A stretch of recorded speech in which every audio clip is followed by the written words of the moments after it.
Je me tenais seul devant la grande baille vitrée de mon bureau au dernier étage du siège de la Kingsley Corporation en Utah. Maintenant, à 28 ans, j'étais le directeur régional du développement de projets, un poste que j'avais autrefois cru n'exister que dans les rêves les plus lointains. Les néons de la ville en contrebas scintillaient comme des étoiles perdues. Mais ce qui attirait vraiment mon regard, c'était l'énorme sapin de Noël sur la place. Il venait tout juste d'être allumé.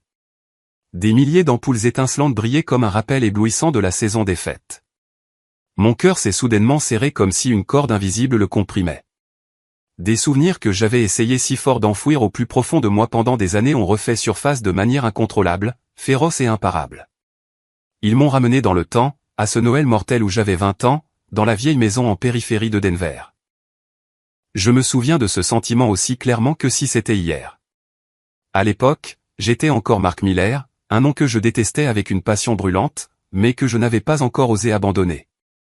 Cette maison de banlieue n'était pas une villa luxueuse. C'était juste une maison ordinaire de 2 étages avec une cour avant pleine de mauvaises herbes et une clôture en bois qui pourrissait avec l'âge. Pourtant, en cette nuit de Noël, le salon était décoré si somptueusement que cela m'a laissé stupéfait.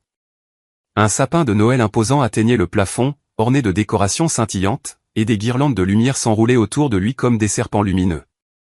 La longue table à manger était dressée de manière extravagante. Nappes blanches comme neige, plats de nourriture fumant, dindes rôties, pudding, salade de légumes, et des verres de vin rouge profond brillant sous la lumière.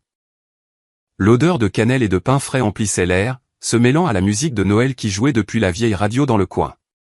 Pour tout observateur extérieur, cela aurait ressemblé à une chaleureuse réunion de famille débordante d'amour.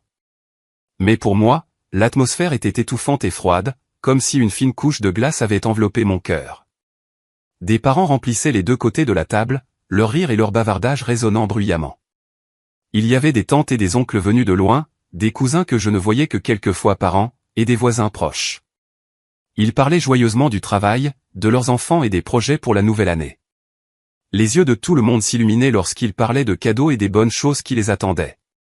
J'étais assis au coin de la table, le dos droit comme un piquet de bois. Mais sous la table, mes mains étaient si serrées que mes ongles s'enfonçaient dans mes paumes.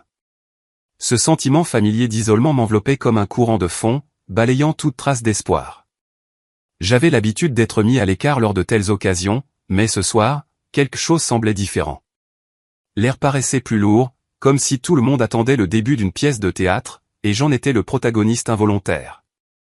Mon père, ou plutôt l'homme que j'avais appelé père pendant les 20 dernières années, Grant Miller, alors âgé de 54 ans, possédait une petite entreprise de sous-traitance en construction. Il était colérique, autoritaire, et laissait l'argent l'aveugler à toutes les limites morales. Son visage était rouge à cause de l'alcool, ses cheveux gris clairsemés soigneusement peignés, et son costume noir lui donnait l'allure du patron qu'il se croyait être. Il faisait le tour pour donner des cadeaux à chaque personne, arborant un large sourire calculé. Chaque grand paquet cadeau était remis avec des paroles de bénédiction creuses, et les yeux de tout le monde brillaient d'une anticipation avide.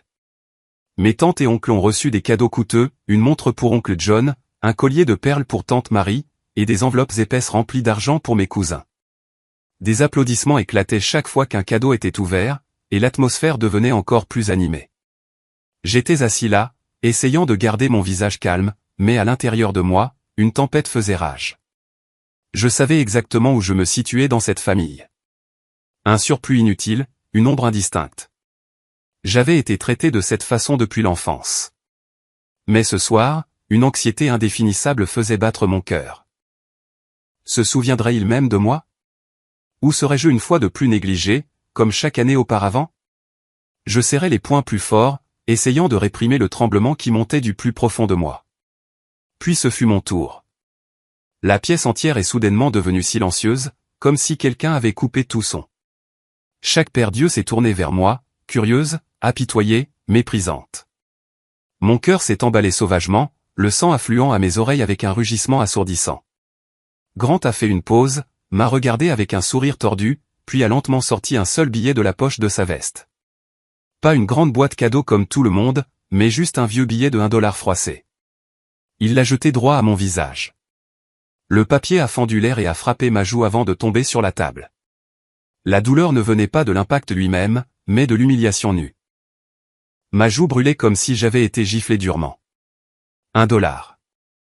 C'est tout ce que tu vaux dans cette maison, espèce de bâtard sans sang, a déclaré Grant devant toute la famille, sa voix résonnant comme une condamnation à mort.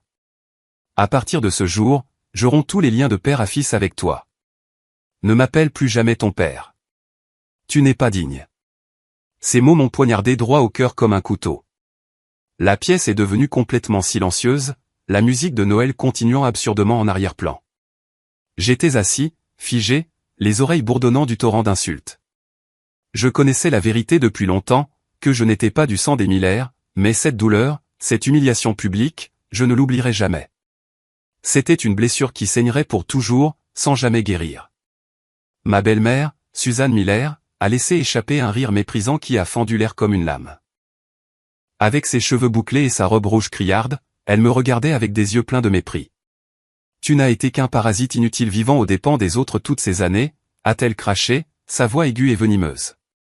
Te garder dans cette maison était déjà la plus grande miséricorde que je t'ai jamais montrée. Maintenant, sors. Ne salis plus notre atmosphère de Noël. Mon cœur battait encore plus chaotiquement, ma gorge si serrée que je ne pouvais pas prononcer un seul mot. Je voulais crier, me battre, mais mon corps semblait paralysé. Mon demi-frère cadet, Lucas Miller, de 5 ans mon cadet, a éclaté de rire avec délice, chaque éclat martelant mon crâne. Avec son visage rond et ses vêtements neufs, il s'est moqué. Regarde-toi, frère. Tes poches sont complètement vides. Comment vas-tu survivre dehors? Mais que tu vives ou que tu meurs, ce n'est plus l'affaire de cette famille. Aucun des parents n'a essayé d'arrêter ça. Pas une seule personne ne s'est levée pour moi. Certains se sont même joints au rire comme si c'était une blague de fête hilarante. D'autres me regardaient avec pitié mêlée de dédain, de la même manière qu'on regarderait un chien errant chassé de la maison. J'étais assis là, au milieu de ce festin somptueux, me sentant plus petit et plus seul que jamais. Mes joues brûlaient encore à cause du billet d'$1, mes oreilles bourdonnaient de leur raillerie. Mon cœur battait sauvagement, chaque battement lourd contre ma poitrine comme s'il essayait d'écraser ma respiration. Ma gorge était nouée. Je ne pouvais pas parler. J'avais su que je n'étais pas vraiment un Miller. Je m'étais dit d'être prêt. Mais quand l'humiliation s'est abattue devant tout le monde, la douleur a quand même transpercé mon cœur. Certaines blessures, peu importe le temps que vous vous y préparez, font tout aussi mal que la première fois qu'elles vous coupent. J'ai compris qu'à partir de ce moment, ce sentiment me suivrait pour le reste de ma vie. Impossible à effacer de la mémoire. À cet instant, j'ai clairement compris qu'il ne voulait pas seulement me mettre à la porte. Il voulait d'abord écraser la dernière parcelle de ma dignité. Il voulait que je parte avec le cœur brisé et l'âme piétinée pour que je ne puisse plus jamais relever la tête. Après les paroles humiliantes de Grant, le rire méprisant de Suzanne et la raillerie venimeuse de Lucas, le salon, illuminé par les lumières de Noël, a soudainement plongé dans un silence lourd et suffocant. La table de banquet restait somptueusement dressée, le sapin scintillait toujours, et les parents étaient assis, figés autour, pas une seule âme ne prenant ma défense. Au milieu de cette atmosphère festive, je me tenais absolument seul, pleinement conscient que dans cette maison, je n'avais personne. Pourtant, à ce moment-là, une étrange puissance a surgi du plus profond de moi. Ce n'était pas une rage aveugle. C'était une clarté froide et cristalline, forgée par des années d'endurance silencieuse. J'ai cessé de trembler. Au contraire, mon corps se sentait plus stable que jamais. J'ai relevé la tête, j'ai regardé Grant droit dans les yeux et j'ai souri, un sourire calme et provocateur. J'ai parlé d'une voix égale, sans le moindre tremblement. Bien. À partir de maintenant, je ne t'appellerai plus père non plus. La pièce entière est devenue complètement silencieuse. Mon sourire l'a frappé comme une gifle en retour. Grant a cligné des yeux, son visage rouge d'alcool perdant sa couleur. Le rire de Suzanne est mort dans sa gorge, sa bouche restant ouverte. Lucas me regardait fixement comme si je m'étais transformé en monstre. Les parents ont commencé à chuchoter, leurs yeux passant de Grant à moi, attendant l'explosion. Je me suis levé lentement, délibérément, rendant l'air encore plus lourd. De la poche de mon manteau, j'ai sorti une épaisse enveloppe jaunie. Je l'ai posée sur la table devant Grant, juste à côté du billet de $1 froissé qui y gisait encore. Mon attitude était calme mais inflexible, une déclaration de guerre silencieuse. Grant a regardé l'enveloppe, momentanément stupéfait, puis l'a prise. Sa main tremblait légèrement, bien qu'il ait essayé de le cacher. À l'intérieur se trouvait la lettre de ma vraie mère. Rose, la mère qui est morte quand j'étais très jeune. L'écriture était douce et familière, une lettre que j'avais lue des centaines de fois lors de nuits solitaires. À côté, il y avait tous les reçus, des feuilles de papier fragiles qui portaient la preuve irréfutable que Grant avait détourné l'allocation mensuelle envoyée par mon père biologique pendant des années. Des reçus de retrait portant la signature de ma mère avant sa mort, puis celle de Grant après. Chaque feuille indiquait clairement la date, le montant et le but supposé, dont rien ne m'était jamais parvenu.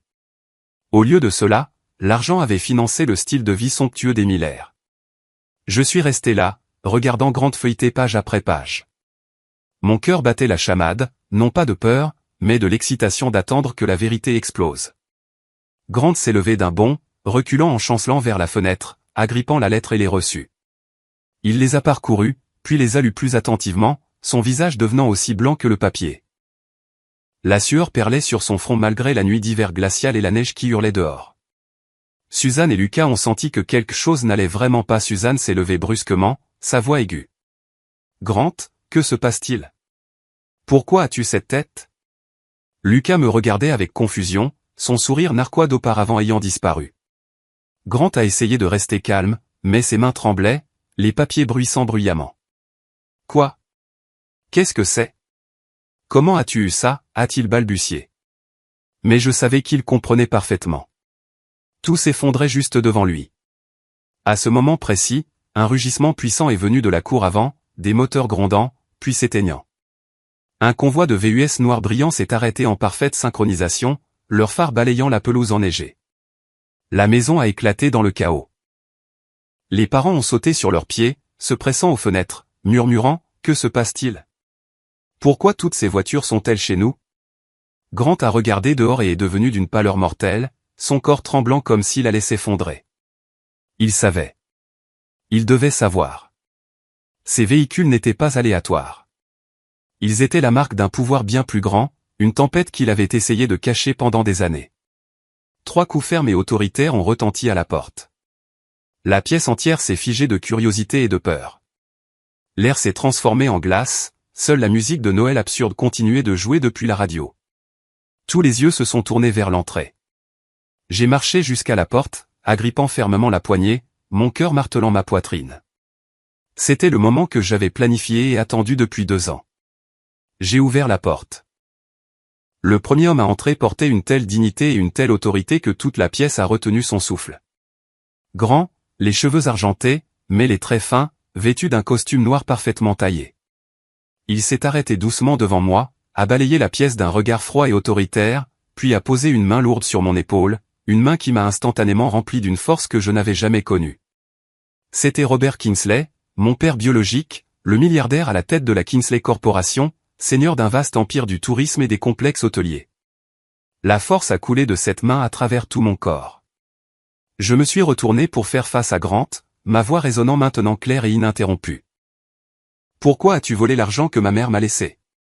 Pourquoi m'as-tu traité cruellement pendant des années, me battant, m'affamant, me traitant comme un mendiant? Et aujourd'hui, pourquoi m'as-tu humilié devant tout le monde comme ça ?» Mes mots ont fendu le silence comme des couteaux. Les chuchotements des parents se sont intensifiés, les regards passant frénétiquement. Le visage de Grant est devenu violet de rage. Il a frappé la table et a rugi, « Tu inventes tout ça. Ce ne sont que des mensonges pour ruiner ma réputation. Je t'ai élevé pendant des années, et maintenant tu oses me calomnier comme ça. » Suzanne a immédiatement sauté sur l'occasion, hurlant. « Espèce de bâtard ingrat. Après tout ce que je t'ai donné, de la nourriture, un toit, c'est comme ça que tu nous remercies. » Lucas a beuglé de fureur, son visage cramoisi. « Tu n'es pas digne du nom des Miller. Sors d'ici, espèce de déchet. » Je suis resté silencieux pendant quelques secondes, laissant leurs paroles flotter dans l'air, puis j'ai parlé avec une finalité calme et tranchante comme un rasoir. À partir de ce jour, je ne porte plus le nom de Miller. Je suis un Kingsley, parce que j'ai retrouvé mon vrai père et c'est l'homme qui se tient derrière moi, le milliardaire Robert Kingsley. Mes mots sont tombés comme une bombe. La pièce est devenue complètement silencieuse, l'air se glaçant pendant plusieurs secondes a coupé le souffle. Grant a tremblé violemment, la pile de reçus a glissé de ses mains molles et s'est éparpillée sur le sol avec un bruissement sec. Plusieurs parents les ont ramassés, les ont parcourus, puis ont levé les yeux avec horreur vers la famille de Grant. La vérité était mise à nu au milieu de ce festin de Noël, dépouillant chaque couche hideuse de prétention. Les chuchotements se sont transformés en murmures ouverts, se propageant comme une traînée de poudre. Alors c'est comme ça. Pauvre Marc. Grant et Suzanne ont essayé désespérément de s'expliquer, leur voix se brisant. Non, ce n'est pas comme ça. C'est un malentendu. Mais personne ne les croyait plus. Les yeux des parents étaient maintenant remplis de mépris et de déception. Robert se tenait silencieusement. Pourtant, sa simple présence était un mur impénétrable qui rendait toute excuse vaine. Je ne me souciais plus de leur regard. J'avais vu le vrai visage de la famille qui m'avait élevé pendant 20 ans. L'hypocrisie, la cupidité, la cruauté. J'ai tourné le dos et je suis sorti de cette maison en silence, côte à côte avec Robert, franchissant la porte sans jamais regarder en arrière. Cette nuit de Noël humiliante a officiellement pris fin. Mais pour moi, elle a marqué le début d'un nouveau chapitre. Le vent neigeux me fouettait le visage, mais je ne sentais aucun froid. En marchant à côté de mon vrai père, pour la première fois de ma vie, je me sentais vraiment au chaud. Pendant le trajet, à l'intérieur du VUS de luxe noir brillant, Robert était assis à côté de moi, sa main reposant légèrement sur mon épaule comme un encouragement silencieux. L'autoroute enneigée s'étendait, blanche et sans fin. Les phares fendaient les flocons tourbillonnants qui dansaient comme des fantômes dans la nuit. Il a rompu le silence le premier, sa voix profonde, chaleureuse et débordante de fierté. Mon fils, je suis si incroyablement fier de toi. Tu t'es élevé au-dessus d'épreuves inimaginables pour devenir l'homme fort et résilient que tu es aujourd'hui. Peu de gens auraient pu faire ça. Ces mots ont fait trembler mon cœur. Pendant toutes ces années, je n'avais jamais entendu un éloge aussi sincère. Je me suis tourné vers lui et j'ai souri doucement. Merci, papa. Merci d'avoir été là ce soir, de m'avoir donné la force. Sans toi, je ne sais pas comment je les aurais affrontés. Robert a hoché la tête, ses yeux brillants sous les lampadaires qui défilaient, comme s'il retenait des émotions refoulées depuis des décennies.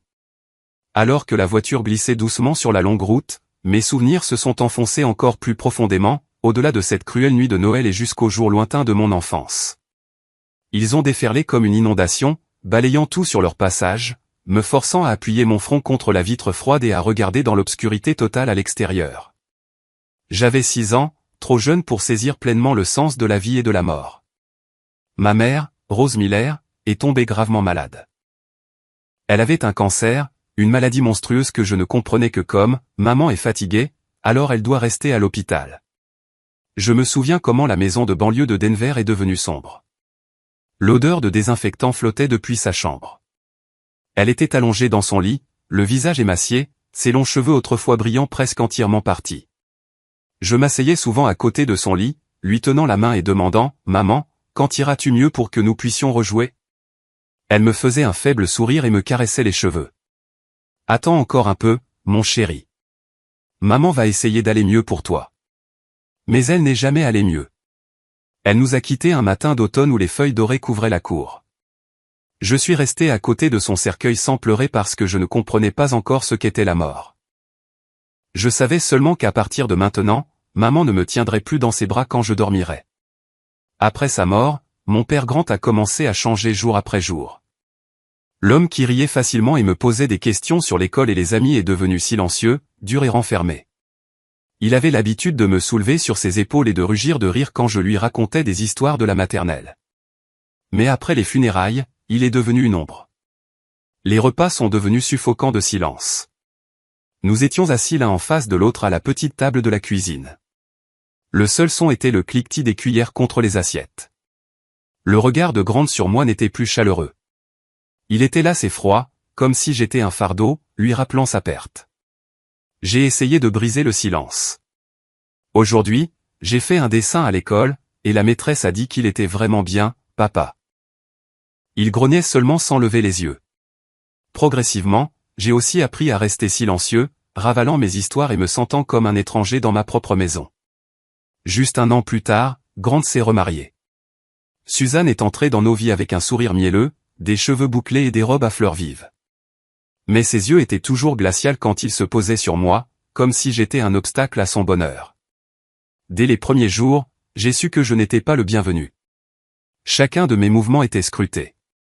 Si je renversais un verre d'eau, elle lançait, Pourquoi es-tu si maladroit? Ne salis pas ma maison. Chaque erreur était amplifiée comme si j'existais seulement pour tout gâcher. Grant s'est lentement adoucie sous les mots doux et les soins de Suzanne. Elle lui chuchotait à l'oreille, « Chérie, ce garçon m'épuise. Pourquoi ne le disciplines-tu pas plus sévèrement ?» Et il a commencé à voir ma présence comme une nuisance. Ses étreintes se sont raréfiées, remplacées par des regards noirs. Puis Lucas est né, et la dernière trace de ma place dans la famille a été officiellement effacée. Le nouveau bébé était bercé comme un trésor. Tous les yeux se sont tournés vers lui. Je me souviens du jour de la naissance de Lucas. La maison bourdonnait d'excitation. Les parents sont venus avec des félicitations et des piles de cadeaux. Je suis resté dans le coin de la chambre d'hôpital, regardant le nourrisson au visage rouge dans les bras de Suzanne, ressentant une étrange et perçante solitude. « C'est notre vrai fils », a dit Grant fièrement, oubliant complètement que j'étais là. À partir de ce moment, Lucas a grandi, protégé et gâté. Il a tout eu de neuf, vêtements, jouets, vélos, le meilleur du meilleur. Si Lucas cassait quelque chose, Grant se contentait de rire. Pendant ce temps, en grandissant, on m'a confié toutes les corvées de la maison. Balayer les sols poussiéreux, laver le linge sale, préparer les repas quotidiens.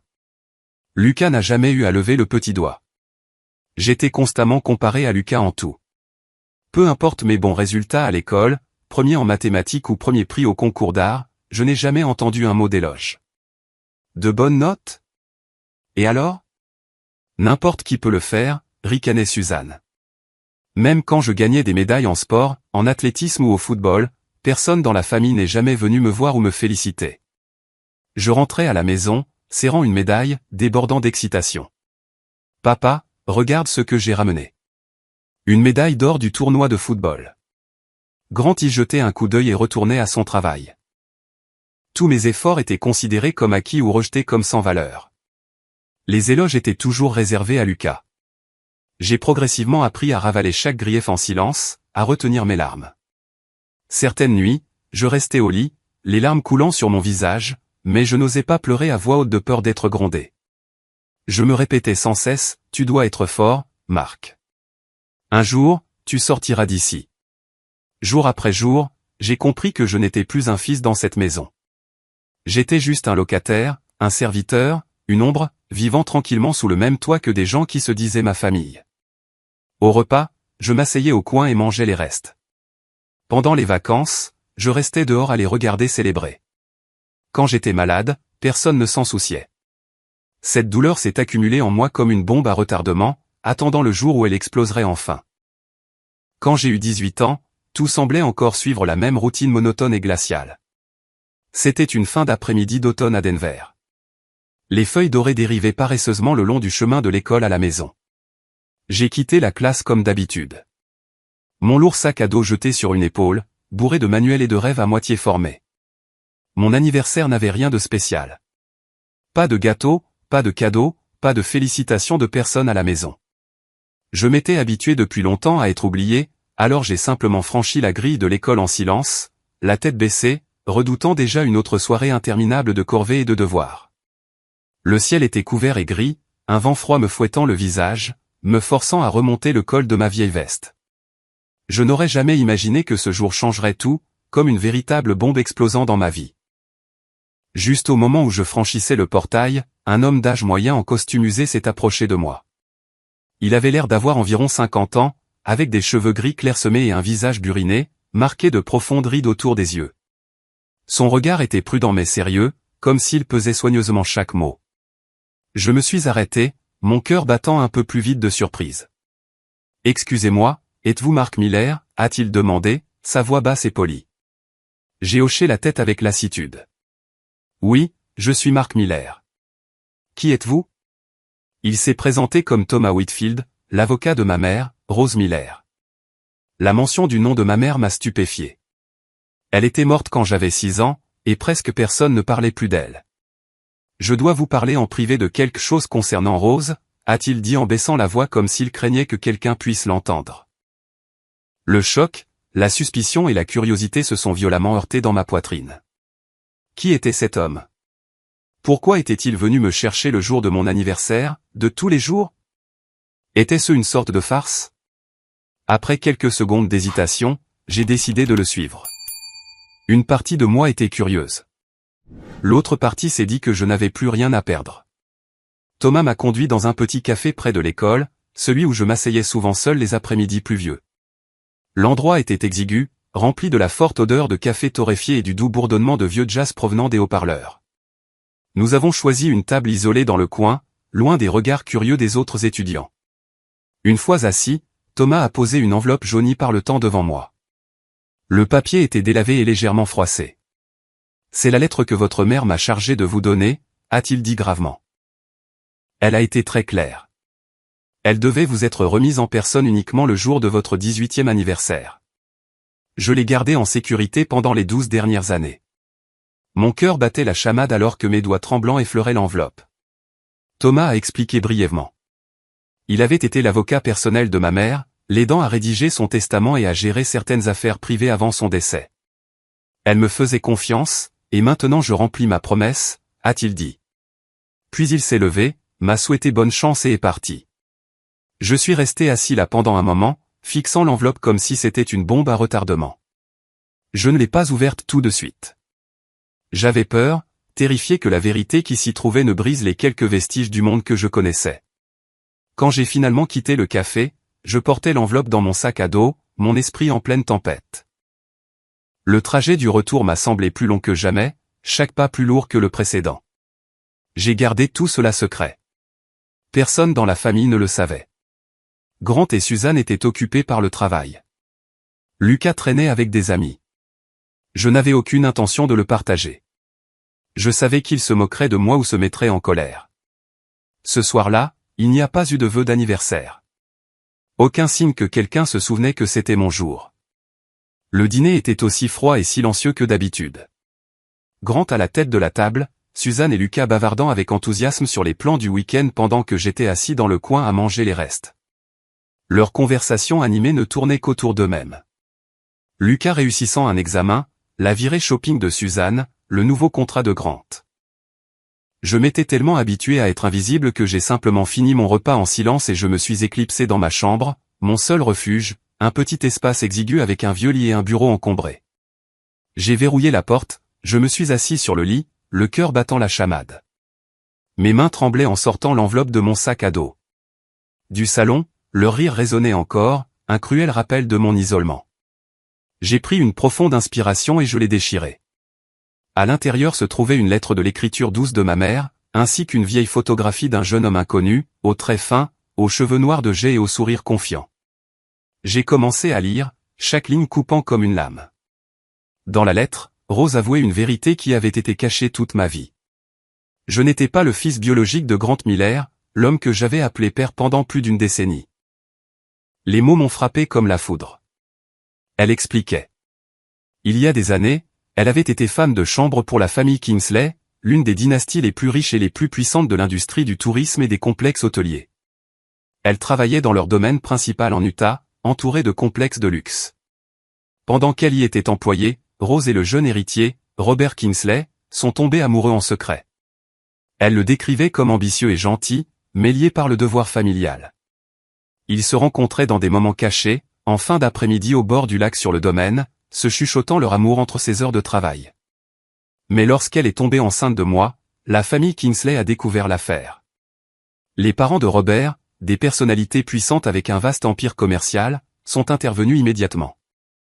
Utilisant de l'argent, des menaces et des avocats, ils ont tout rompu. Elle a été renvoyée. Tout contact a été interdit, et il lui a été interdit de revenir ou de contacter Robert. Ils t'ont appelé une tâche, une erreur, écrivait-elle, son écriture tremblante. En échange, les Kingsley ont accepté d'envoyer à Rose une allocation mensuelle pour élever l'enfant, moi. C'était leur façon de résoudre le scandale et de protéger la réputation de la famille. Ma mère est partie tranquillement, portant son enfant à naître dans un secret qu'elle ne pourrait jamais révéler. Elle a écrit sur son voyage solitaire à Denver, son mariage avec Grant, un homme gentil mais ordinaire qu'elle a rencontré par hasard, espérant qu'il m'aimerait comme le sien. Mais la vie ne s'était pas déroulée ainsi. À la fin de la lettre, Rose implorait mon pardon pour m'avoir laissé grandir dans l'ombre de la vérité. Je t'aime, Marc. Je n'ai jamais voulu que tu souffres, mais je n'avais pas d'autre choix. Cette photographie est celle de ton père, Robert Kingsley. Retrouve-le si jamais tu as besoin d'aide. C'est un homme bon, seulement piégé par sa famille. Chaque mot martelait mon esprit. Ma respiration devenait laborieuse, ma poitrine serrée comme si elle était comprimée par une bande de fer. La lettre a glissé de mes mains tremblantes et est tombée sur le sol. Soudain, chaque souvenir d'enfance, la mort de ma mère, la froideur de la famille, tout s'est mis en place avec une clarté glaçante. La façon lasse dont Grant me regardait.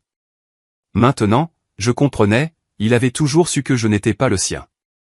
Le mépris constant de Suzanne. Elle me détestait parce que j'étais un rappel vivant du passé. Le chouchoutage de Lucas. Il était le vrai fils de sang. Tout formait une image horrible et parfaitement cruelle. Je suis resté figé dans ma chambre, les yeux fixés sur les derniers mots de ma mère. En une soirée d'anniversaire, le monde que je connaissais s'est entièrement effondré. L'homme que j'avais appelé père pendant plus d'une décennie était soudain un parfait inconnu. Et moi, à ce moment-là, je ne savais plus qui j'étais ni où j'appartenais. Étais-je encore Mark Miller ou le fils d'un lointain milliardaire?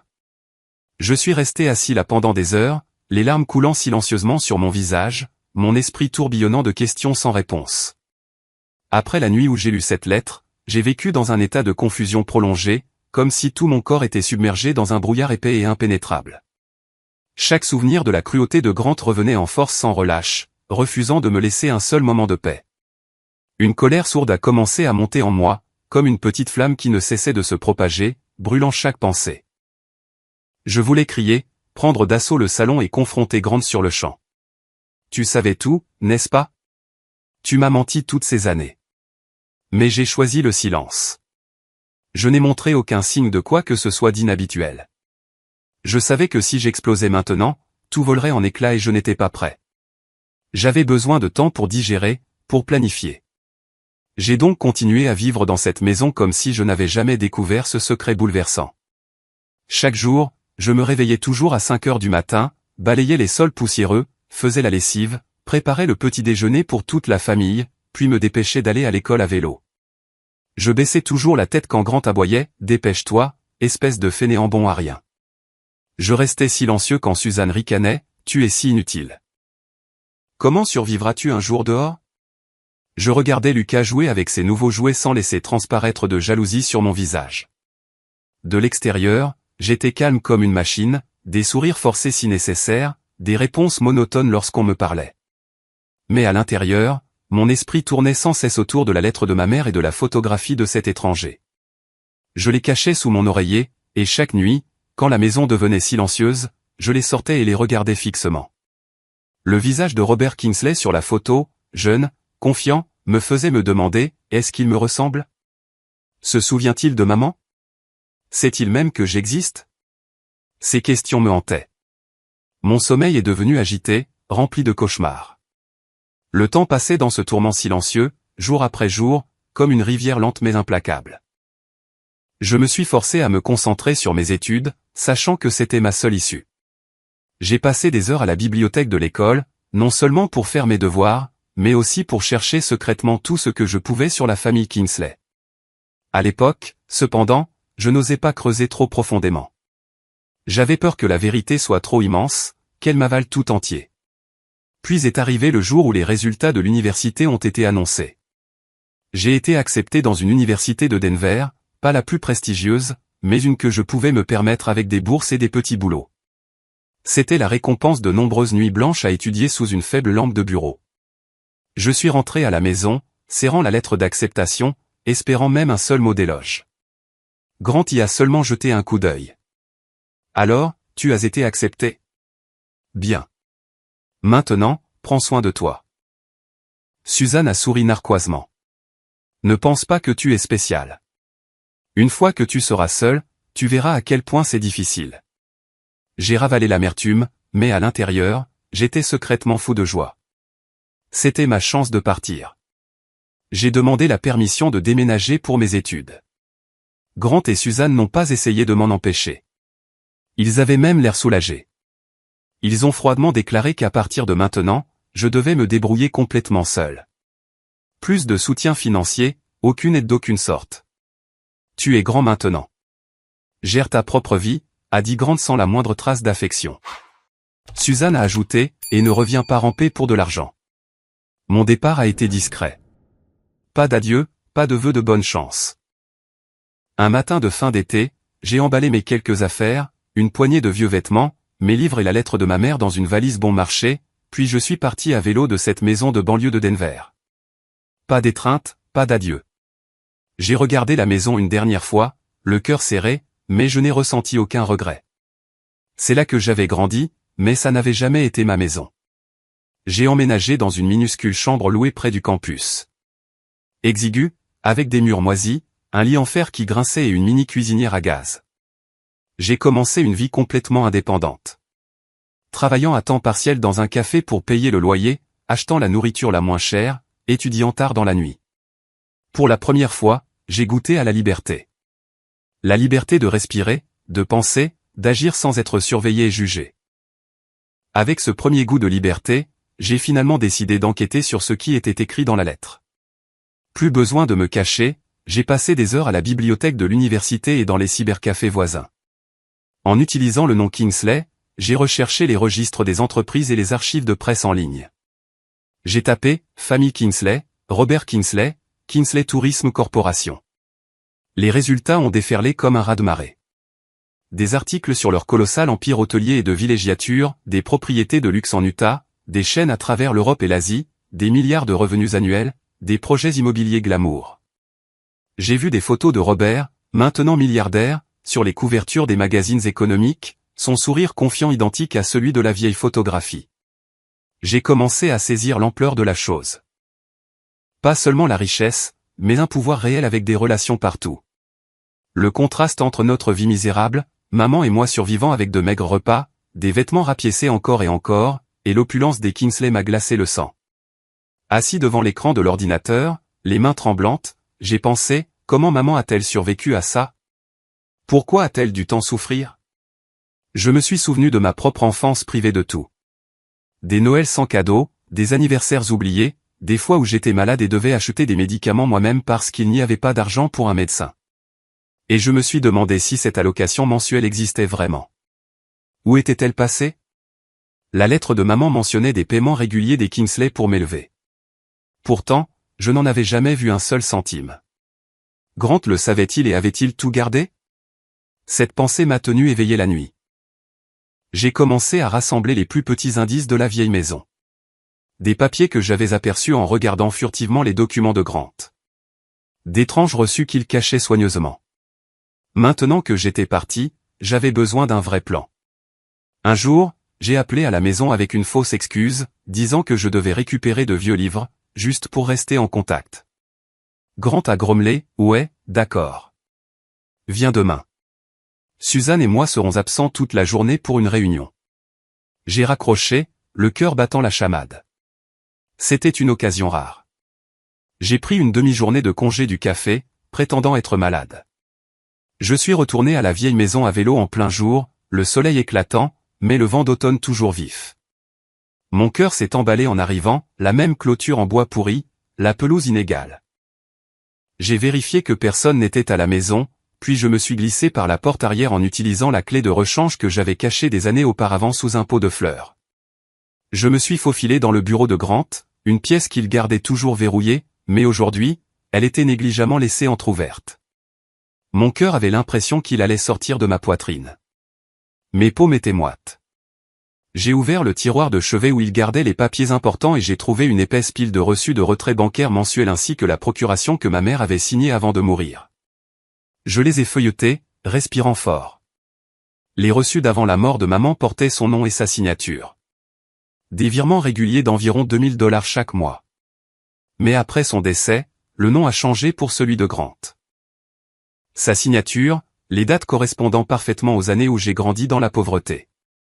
J'ai tout photographié avec mon téléphone bon marché, les mains tremblant tellement que j'ai dû refaire plusieurs clichés. Puis je suis sorti de la maison et je suis retourné à ma chambre à vélo, l'esprit en ébullition. Cette nuit-là, de retour dans ma minuscule chambre louée, j'ai tout étalé sur la petite table en bois sous la lumière vacillante du néon. J'ai pris des notes, croisant chaque date. Et la vérité a émergé. Les retraits correspondaient aux moments exacts où Grant a acheté une Ford neuve et brillante quand j'avais 8 ans, a remplacé les meubles du salon par des pièces coûteuses, a acheté à Suzanne des bijoux en or étincelant qu'elle aimait exhiber, et a payé l'école privée de Lucas, ses jouets de luxe et les vacances en famille auxquelles je n'ai jamais été inclus. Assis là, entouré de ces papiers, la rage martelait ma poitrine. J'ai finalement compris, après la mort de maman, Grant avait volé chaque dollar qui m'était destiné et l'avait dépensé pour sa nouvelle famille. Pas une seule fois il ne l'a utilisé pour mes livres, mes vêtements ou mon avenir. Il m'avait volé mon enfance, m'avait transformé en serviteur tout en vivant de l'argent qui m'appartenait de droit. Dans cette chambre exiguë, au milieu des reçus éparpillés sur la table, j'ai enfin vu clairement qui était mon véritable ennemi. Grant n'était pas seulement un beau-père froid. C'était un menteur, un voleur. Et pour la première fois de ma vie, j'ai pris une décision ferme.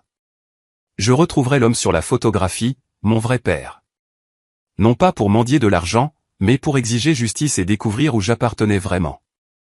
Après toutes ces découvertes, je n'avais plus aucun doute sur ma véritable identité. J'étais le fils de Robert Kingsley, pas celui de Grant Miller. Pourtant, une autre peur a commencé à s'insinuer, furtive et sournoise comme une ombre. Et si mon père biologique refusait de me reconnaître? Et si l'histoire se répétait exactement comme avec ma mère? Elle avait été bannie de la famille, complètement coupée. Serais-je, moi, l'enfant né d'une erreur, maintenant à nouveau relégué en marge? Cette pensée m'a fait hésiter, me tenant éveillé sur le lit en fer qui grinçait, fixant le plafond taché de moisissures. J'imaginais Robert me regardant avec des yeux froids et disant « Qui êtes-vous ? Je ne vous connais pas », ou pire, il nierait tout et ferait en sorte que la sécurité m'entraîne comme un imposteur. La peur n'était pas une douleur physique. C'était la terreur du rejet final. La crainte de n'appartenir vraiment nulle part.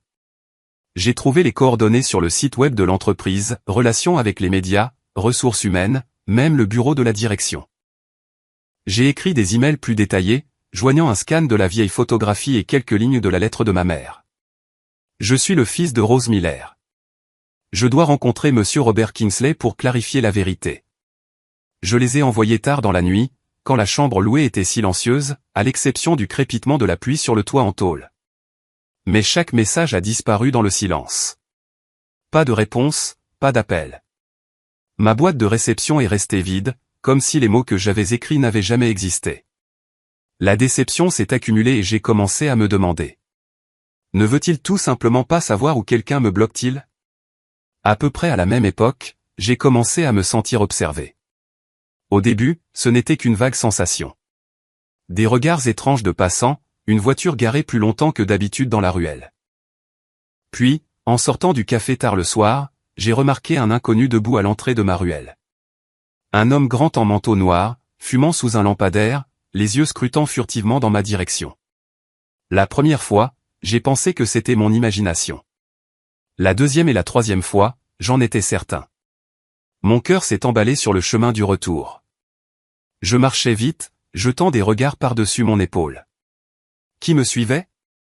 La Kingsley Corporation. J'ai double verrouillé ma porte, tiré les rideaux, mais le sommeil est resté agité. Cette peur a rendu tout plus tendu, comme si je jouais une partie d'échecs dangereuse contre un adversaire caché dans l'ombre. Puis un matin, alors que j'ouvrais la porte pour aller en cours, une simple enveloppe blanche était coincée en dessous. Pas d'expéditeur, pas de timbre, pas d'adresse. Mes mains tremblaient en la ramassant. C'était comme tenir une grenade dégoupillée. À l'intérieur se trouvait un seul petit bout de papier tapé en lettres froides. Enterre le passé et vis tranquillement, sinon tu disparaîtras. La menace m'a frappé comme un coup de poing au visage.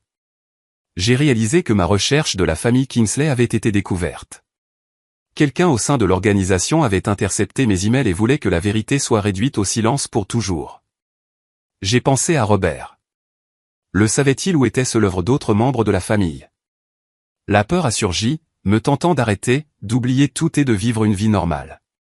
Mais ensuite, j'ai regardé la photographie que ma mère avait laissée, ses yeux pleins d'espoir. Non, je ne pouvais pas. J'ai aussi compris clairement que si j'abandonnais maintenant, je passerais le reste de ma vie comme une ombre sans racines, sans justice.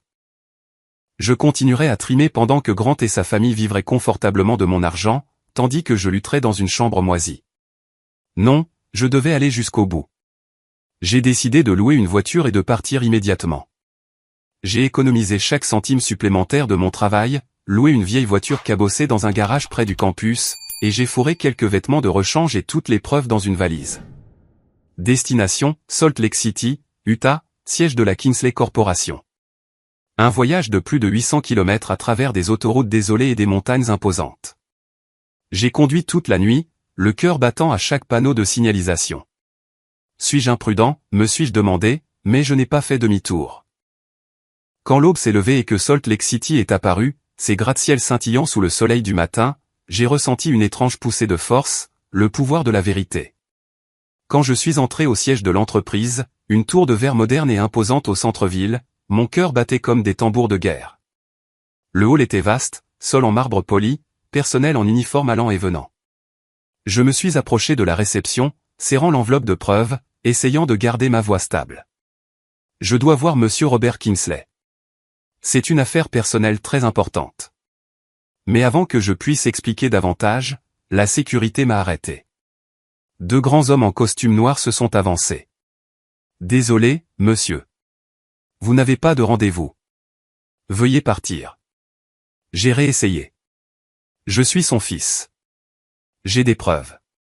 Ils ont simplement secoué la tête et posé leurs mains sur mes épaules. À ce moment-là, une femme d'âge moyen est sortie de l'ascenseur, suivie d'un jeune homme. Elle était grande, les cheveux blonds platine en un chignon sévère, portant un costume coûteux. Catherine Kingsley, la femme de Robert. À côté d'elle se trouvait Finlay Kingsley, leur fils légitime. Son visage ressemblait à celui de Robert, mais était rempli d'arrogance. Les yeux de Catherine sont devenus glacials dès qu'elle m'a vu, comme si j'étais quelque chose de sale traîné de la rue. Elle s'est approchée et a immédiatement déchaîné un torrent d'insultes sur les origines de ma mère. Sa voix aiguë résonnant dans le hall. « Qui es-tu ? Le fils de cette femme de chambre, Rose Miller ? Cette vieille affaire est une tache sur cette famille. » Je suis resté figé, le sang me montant au visage. Elle m'a publiquement humilié, déclarant que je n'étais que le résultat honteux d'une erreur et que je n'avais pas le droit de mettre les pieds ici. Tu penses que tu mérites de le rencontrer ? Un moins que rien sans le sou de Denver qui rêve d'une vie meilleure. Finlay a ri avec mépris, se moquant de moi comme d'un imposteur, un pauvre misérable poursuivant des chimères. Il a ricané que même si je m'agenouillais ici toute la journée, je ne ferais jamais partie de la famille Kingsley. Leur venin s'est déversé sur moi au milieu du hall bondé. Le personnel s'est arrêté pour regarder. Les visiteurs ont chuchoté. Catherine a hurlé, « Sors d'ici, bâtard. Ce n'est pas ta place. » Puis elle a froidement ordonné à la sécurité de me traîner dehors comme un fauteur de troubles. Ils m'ont saisi les bras et m'ont poussé vers les portes. Avant d'être jeté dehors, ils m'ont ouvertement menacé, « Si tu te montres à nouveau, tu ne disparaîtras pas seulement légalement. Tu disparaîtras pour de bon. » Ces mots m'ont coupé comme des couteaux, me glaçant jusqu'aux os. J'ai été repoussé sous les regards indifférents du personnel et des invités. À ce moment-là, j'ai compris. Catherine et Finlay étaient derrière toute la surveillance et les menaces, essayant de me réduire au silence pour toujours. Ils savaient pour moi depuis les emails et voulaient que je sois effacé, tout comme ils avaient effacé ma mère. Juste au moment où les lourdes portes de verre allaient se refermer sur mon visage, une voix profonde et autoritaire a retenti de l'intérieur du hall. Arrêtez. Laissez-le partir. Ces pas ont fait geler tous les gardes de sécurité, leurs mains tombant de mes bras. Catherine et Finlay sont devenus d'une pâleur mortelle à l'unisson. L'homme qui est apparu était Robert Kingsley, grand, aux cheveux argentés, aux traits fins, exactement comme sur la photographie. Il s'est avancé, ses yeux me balayant, et le temps a semblé s'arrêter. Mon cœur battait sauvagement. C'était mon père, et il était juste là. Je suis resté figé alors que l'homme apparaissait dans le hall. Chaque ligne de son visage correspondait presque parfaitement à la personne sur la photographie que ma mère avait laissée. La seule différence était l'aura glaciale et autoritaire qu'il dégageait, comme un roi sortant d'un palais de verre. J'avais regardé cette photo des centaines de fois dans ma chambre louée exiguë sous la lumière vacillante du néon, me demandant quel genre d'homme il était. Maintenant, il se tenait juste devant moi, assez réel pour être touché. L'air dans le hall est soudainement devenu lourd, comme si tout le monde retenait son souffle, attendant une explosion. Le personnel a interrompu ses tâches. Les visiteurs se sont figés sur place, et Catherine a balbutié, « Robert, que fais-tu ? Mais il ne lui a même pas jeté un regard. Ses yeux étaient fixés uniquement sur moi. À cet instant, j'ai su sans le moindre doute que c'était mon vrai père. Il n'y avait plus de place pour l'incertitude. La ressemblance n'était pas seulement physique. C'était dans sa façon de se tenir, solide et immuable comme une montagne. J'ai crié son nom, ma voix tremblante mais résolue, résonnant dans le vaste hall. Monsieur Robert Kingsley. Je suis le fils de Rose Miller. Au moment où son nom a quitté mes lèvres, Robert s'est figé. Son regard s'est verrouillé sur le mien, son expression s'assombrissant comme si un souvenir longtemps enfoui avait soudainement été arraché à la surface. L'atmosphère dans le hall est devenue suffocante de tension. Robert a immédiatement fait signe à tous les gardes de sécurité de se retirer. Sa voix était brève et absolue. Laissez-le partir. Tout le monde a reculé. Les gardes ont hésité une seconde, puis ont obéi, se retirant comme des ombres. Il a marché lentement vers moi, les yeux ne quittant jamais mon visage, étudiant chaque détail. Chaque pas résonnait sur le sol en marbre, faisant battre mon cœur plus fort. Il s'est arrêté à quelques pas et a demandé d'une voix basse et délibérée, « Qu'est-ce que tu viens de dire ? Le fils de Rose Miller ?» J'ai hoché la tête, les mains tremblantes en tendant l'enveloppe contenant la lettre de Rose et la photographie. Ceci. C'est la lettre de ma mère. Il y a votre photo à l'intérieur. Il l'a prise. Ses doigts tremblaient légèrement, juste un petit geste, mais cela m'a dit qu'il n'était pas fait de pierre. Dès que les yeux de Robert sont tombés sur la photographie et l'écriture familière, son visage a complètement changé. Le masque sévère et autoritaire s'est adouci. La main tenant la lettre a tremblé. Sa respiration s'est ralentie pendant plusieurs secondes angoissantes. Je l'ai regardé la parcourir, puis la lire plus attentivement, ses yeux s'embrouillant d'une émotion que je n'aurais jamais pensé voir chez un homme d'un tel pouvoir. Le hall entier est devenu silencieux comme la mort, comme si tout le monde assistait à une pièce de théâtre tragique. Catherine s'est avancée, la voix aiguë. « Robert, ne crois pas à cette fausse lettre. C'est un escroc. » Finlay a crié, « Papa, appelle la police. Il n'est là que pour extorquer de l'argent. » Mais Robert les a coupés froidement.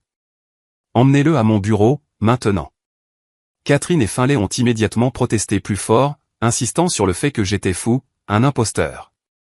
Il invente tout. Un gamin fauché de nulle part qui rêve de voler notre fortune, a hurlé Catherine, son visage rouge de rage. Finlay a juré. Papa, ne te laisse pas avoir. Ce n'est pas ton fils. Ils ont continué à exiger que la sécurité me jette dehors sur le champ. Catherine a pointé un doigt accusateur sur mon visage. Finlay a essayé de saisir le bras de Robert, mais Robert ne s'est pas retourné, ne leur a pas répondu. Il a simplement répété son ordre, la voix comme de la glace. Ce rejet absolu a laissé Catherine et Finlay stupéfaits, sans voix, la bouche bée, les yeux écarquillés de choc et de peur. Ils sont restés là comme des statues pendant que les gardes m'escortaient avec Robert vers l'ascenseur privé. L'ascenseur est monté au dernier étage dans un silence total. Je pouvais entendre mon propre rythme cardiaque. Robert se tenait à côté de moi sans parler, mais je sentais la tension qui émanait de lui. Ses épaules étaient rigides, sa respiration plus profonde. Les portes se sont ouvertes sur un vaste bureau, des fenêtres du sol au plafond donnant sur tout Salt Lake City. Un bureau en bois brillant, de luxueux fauteuils en cuir. Il a fait signe aux gardes de partir, puis a fermé la porte. Dès que nous avons été seuls, le masque froid sur le visage de Robert s'est complètement effondré. Il s'est dirigé droit vers moi et m'a serré dans une étreinte féroce. Sa respiration s'est saccadée. Tout son corps tremblait d'une émotion qui avait été réprimée pendant près de 20 ans. L'étreinte était assez forte pour me couper le souffle. Pourtant, elle portait une chaleur que je n'avais jamais connue. La joie, le regret et la douleur s'y mêlaient. Je l'ai senti dans la façon dont il me tenait, comme s'il avait peur que je puisse disparaître. Je suis resté rigide dans les bras de l'homme qui aurait dû être mon père il y a longtemps. Mon corps raide comme de la pierre. Mon cœur martelait. Je ne savais pas comment réagir. À l'intérieur de moi, tout s'est brisé en deux moitiés opposées. Une joie immense de voir enfin mon père, et une douleur profonde pour les longues années de solitude et d'abus qu'il n'avait jamais connues. Pour la première fois de ma vie, j'ai senti les bras de quelqu'un qui partageait mon sang. Pas Grant avec ses gifles, pas Suzanne avec ses ricanements, mais mon vrai père. L'homme que ma mère avait aimé et pour qui elle avait tout sacrifié. Les larmes ont roulé sur mes joues, trempant la veste de son costume. Il a chuchoté, la voix brisée. Mon fils, je suis tellement désolé. Ces mots ont rompu la digue. J'ai éclaté en sanglots comme un enfant. Quand la tempête d'émotions s'est finalement calmée, nous nous sommes assis l'un en face de l'autre de part et d'autre du bureau. Robert a essuyé ses yeux, la voix toujours tremblante. Parle-moi de Rose. Comment va-t-elle maintenant? J'ai pris une profonde inspiration et j'ai commencé à tout lui raconter, comment ma mère est tombée malade, l'agonie qu'elle a endurée à l'hôpital, sa mort quand je n'avais que 6 ans, la vie misérable que nous avons menée à Denver. Je lui ai parlé de Grant, comment il a changé après la mort de maman, comment il a volé l'argent de l'allocation et les années où j'ai été traité comme un esclave, des corvées sans fin, des coups, une comparaison constante avec Lucas. Je lui ai montré les reçus détaillant chaque dollar dépensé pour de nouvelles voitures, des bijoux, des vacances, rien de tout cela n'étant jamais pour moi. Ma voix tremblait alors que les souvenirs affluaient. Les nuits où j'ai eu faim, les fois où on m'a traité d'inutile. Robert a écouté, son visage pâlissant.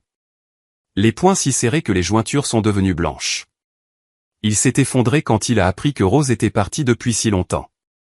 Des larmes ont coulé sur le visage de ce puissant milliardaire, une image que je n'aurais jamais pensé voir. Il m'a dit qu'après sa disparition, il l'avait cherchée désespérément, mais que toute trace avait été effacée par ses propres parents, utilisant des avocats et de l'argent pour tout enterrer. Je pensais qu'elle était partie parce qu'elle me détestait, a-t-il chuchoté, la voix épaisse de regret. Puis la douleur s'est transformée en fureur quand il a entendu comment son fils avait été traité, ses yeux ont flamboyé de rouge, sa voix un grognement sourd. Grant Miller. Il a osé faire ça à mon fils. Je vais le détruire. Il s'est levé, frappant du poing sur le bureau, le visage rouge de rage. Je l'ai retenu, la voix stable. Papa, non. Je veux les affronter moi-même une dernière fois. C'est ainsi que je clôturerai ce chapitre. Robert m'a regardé pendant un long moment. La colère dans ses yeux a lentement cédé la place à l'admiration. Il a compris le sens de mon choix. Revenons à l'époque où j'avais 20 ans, après cette confrontation dramatique avec Grant la nuit de Noël. J'étais assis dans la voiture avec Robert. Le convoi de VUS noir brillant glissait doucement sur l'autoroute de Denver vers l'Utah. Le vent neigeux fouettait toujours les vitres. L'intérieur était silencieux, rompu seulement par le ronronnement régulier du moteur et notre respiration. Robert était assis à côté de moi, son visage portant encore des traces de l'émotion de l'étreinte au siège. Il s'est tourné vers moi, la voix basse et chaleureuse. Mon fils, viens à la maison avec moi, au domaine. Tu pourras y vivre, travailler à la corporation. Je rattraperai tout ce que tu as perdu. L'offre m'a serré la poitrine. Une nouvelle vie, luxueuse, avec mon vrai père à mes côtés. Mais j'ai secoué la tête, la voix ferme. Papa, merci. Mais je veux rester à Denver et finir mes études. Tout s'est passé si vite. J'ai besoin de temps pour m'installer. Robert m'a regardé, une lueur de tristesse dans les yeux. Il aspirait à compenser immédiatement toutes ces années perdues. Il a soupiré. Je comprends. Tu as été fort tout seul pendant si longtemps. Je respecte ta décision. Il a posé une main sur mon épaule et nous avons continué le voyage en silence.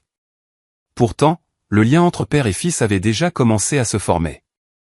Robert a déclaré qu'il couperait immédiatement chaque dollar que Grant avait jamais volé, l'allocation mensuelle de la famille Kingsley. Je vais arrêter toutes les transactions et poursuivre cette famille en justice, a-t-il dit, la voix pleine de résolution. Je n'ai ni applaudi ni objecté. J'ai simplement accepté qu'à partir de maintenant, tout serait réglé par la loi. Plus de confrontations émotionnelles, seulement des preuves, des avocats et des verdicts. Dans les jours qui ont suivi, j'ai repris ma vie d'étudiant à Denver. Mais tout était différent. Plus de services tardifs épuisants au café. Plus de soucis de loyer ou de repas maigres. Robert m'a fourni un soutien financier discret, des virements réguliers, rien d'ostentatoire, mais assez pour que je puisse me concentrer entièrement sur mes études pour la première fois de ma vie. Je me suis assis dans la bibliothèque de l'université, entouré de livres. Plus distrait par les corvées ou les problèmes d'argent. Les cours sont devenus plus faciles. Mes amis ont remarqué le changement. Tu as l'air en meilleure santé, Marc. J'ai souri mais n'ai rien dit. À l'intérieur, j'attendais avec anxiété que la convocation parvienne à Grant pour le procès. les avocats de mon père ont rapidement tout rassemblé, les reçus bancaires, la procuration de ma mère, l'historique complet des transactions du domaine Kingsley. Ils ont travaillé vite, ont rempli les papiers et ont officiellement intenté une action en justice contre Grant et sa famille pour des années de détournement de fonds de soutien à un mineur. La plainte était irréfutable, étayée par des preuves solides. Chaque retrait mensuel que Grant a effectué après la mort de maman, dépensé pour des luxes personnels au lieu de moi. Les convocations ont été livrées les unes après les autres au domicile des Miller. Je pouvais l'imaginer. Grant ouvrant l'enveloppe et devenant cendré. Suzanne paniquant. Lucas stupéfait. Ils m'ont appelé plusieurs fois, la voix tremblante. Marc, que se passe-t-il? Ce doit être un malentendu, non? J'ai répondu froidement. Parlez à votre avocat. Mon silence les terrifiait davantage, et j'ai ressenti une satisfaction tranquille. Pas de la vengeance, mais la justice qui approchait. Un soir, environ 2 semaines après cette fatidique nuit de Noël, je venais de rentrer dans ma chambre louée après les cours lorsque la porte s'est soudainement ouverte en grand. Grant, Suzanne et Lucas se tenaient là, l'air hagard et frénétique. Toute trace de leur arrogance passée avait disparu. Grant était décharné, les yeux cernés de noir, son costume froissé. Le maquillage de Suzanne était maculé, ses cheveux en désordre. Lucas était pâle comme la mort, ses vêtements négligés. Ils sont entrés, ont fermé la porte, et Grant a parlé d'une voix tremblante. Marc, nous devons parler. Ils ont imploré mon pardon, m'ont supplié de demander à Robert de les épargner. Suzanne a sangloté. Marc, je suis désolé. S'il te plaît, ne nous envoie pas en prison. Lucas a balbutié. Marc, je sais que j'ai eu tort. S'il te plaît, demande à Monsieur Kingsley de laisser notre famille vivre. Ils sont tombés à genoux, agrippant mes mains avec désespoir. J'ai regardé calmement les visages qui avaient tourmenté mon enfance. Les gifles de Grant. Les ricanements de Suzanne. Les rires moqueurs de Lucas. Mon cœur s'est serré, non pas de pitié, mais du flot de souvenirs. J'ai parlé d'une voix stable. Vous devez faire face aux conséquences de ce que vous avez fait. Maintenant, partez. Ils ont pleuré et supplié encore, mais j'ai ouvert la porte et je les ai poussés dehors.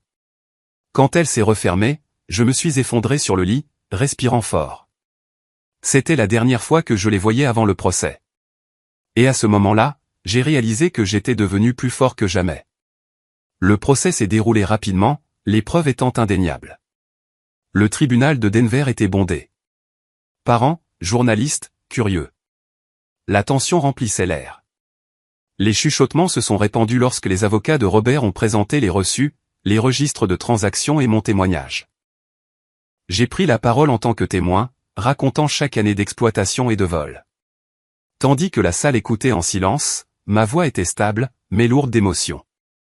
On m'a fait faire toutes les tâches ménagères depuis que je suis enfant, j'ai été battu, affamé. L'argent qui m'était destiné a été dépensé pour eux pendant que je devais me débrouiller seul. Les gens ont écouté, certains ont essuyé des larmes. Grant me regardait avec un remords tardif, mais je n'ai pas croisé son regard. Chaque acte de détournement de fonds a été mis à nu en public. Comment Grant a retiré les fonds après la mort de ma mère, les a dépensés pour de nouvelles voitures, des bijoux, des vacances, pendant que je vivais dans le dénuement. Grant était assis sur le banc des accusés, la tête baissée, essayant de nier, mais son avocat n'avait aucune défense solide. La famille Miller a reçu la punition qu'elle méritait. Le tribunal a déclaré Grant Miller coupable de détournement de biens confiés et d'abus financiers à long terme sur un mineur. 12 ans de prison, condamné à rembourser la totalité du montant volé, plus les intérêts, et tous les biens acquis avec des fonds illicites, y compris la maison, saisie. Il s'est effondré sur son siège, les mains couvrant son visage alors que la sentence était lue. Suzanne Miller a été condamnée en tant que complice pour avoir dissimulé le crime et en avoir profité illégalement. 5 ans de prison avec sursis et probation, condamnée à remettre tous les biens personnels provenant de l'argent volé, les bijoux en or, les meubles de luxe. Elle a gémi, suppliant le juge, je ne savais rien. Mais les preuves ont prouvé qu'elle savait et en avait bénéficié. Lucas Miller a été reconnu coupable d'avoir sciemment profité illégalement. Il était assez âgé pour comprendre. 3 ans de prison avec sursis, interdiction de gérer des finances pendant 5 ans, et condamné à effectuer des travaux d'intérêt général. Il est resté figé, le visage blanc, l'arrogance complètement disparue. Tous les comptes bancaires liés à la famille ont été gelés sur le champ. La propriété des biens a été transférée pour me dédommager conformément à la décision. Le juge a frappé de son marteau. Le son a retenti comme une condamnation à mort pour leur passé. Grant s'est complètement effondré sur le banc des accusés. Suzanne a éclaté en sanglots hystériques, s'agrippant à Lucas. Il est resté hébété devant la vérité irréversible. Quand le procès s'est terminé, je suis sorti du palais de justice seul, sans regarder en arrière. Clôturant officiellement le dernier chapitre de ma vie en tant que Miller. Le soleil de Denver brillait de mille feux, une brise fraîche soufflait, et je me sentais vraiment libre. J'ai appelé Robert. C'est fini, papa. Tout est vraiment fini. Il a répondu, à partir d'aujourd'hui, tu vis pour toi. Je suis si fier de toi. J'ai souri faiblement. Un chapitre douloureux s'était refermé, et un nouveau voyage avait vraiment commencé. 3 ans se sont écoulés depuis cette fatidique nuit de Noël où j'avais 20 ans. Le temps a coulé comme une rivière calme mais turbulente, me transportant de Denver à l'Utah, d'un étudiant en difficulté à un homme trouvant progressivement sa juste place. J'ai terminé mes études universitaires avec le soutien discret de Robert, des virements bancaires réguliers, jamais ostentatoires, juste assez pour que je puisse me concentrer entièrement sur mes études sans me soucier de la faim ou du loyer. Le jour de la remise des diplômes, je me tenais sur la scène, recevant mon diplôme sous le soleil d'été éclatant tandis que mes amis applaudissaient bruyamment. Robert était assis au premier rang, souriant discrètement, mais il ne s'est pas précipité pour me serrer dans ses bras comme les autres pères. Au lieu de cela, il a attendu à la sortie et a posé une main sur mon épaule. « Félicitations, mon fils. Maintenant, il est temps de rentrer à la maison, mais pas en tant que mon fils. Je veux que tu rejoignes la Kingsley Corporation en tant qu'employé ordinaire et que tu prouves ta vraie valeur. » Ces paroles m'ont surpris, mais j'ai hoché la tête. J'ai compris. Il voulait que je marche de mes propres pieds, pas que je m'appuie sur des liens de sang ou de la pitié. C'était sa façon de m'élever, et j'ai accepté le défi. Juste après l'obtention de mon diplôme, j'ai déménagé en Utah et je me suis installé dans un modeste appartement près du siège, au lieu du somptueux domaine familial. Même avec un diplôme avec mention en poche, l'environnement brutal de la Kingsley Corporation m'a rapidement montré le fossé immense entre la théorie des manuels et le monde des affaires réelles.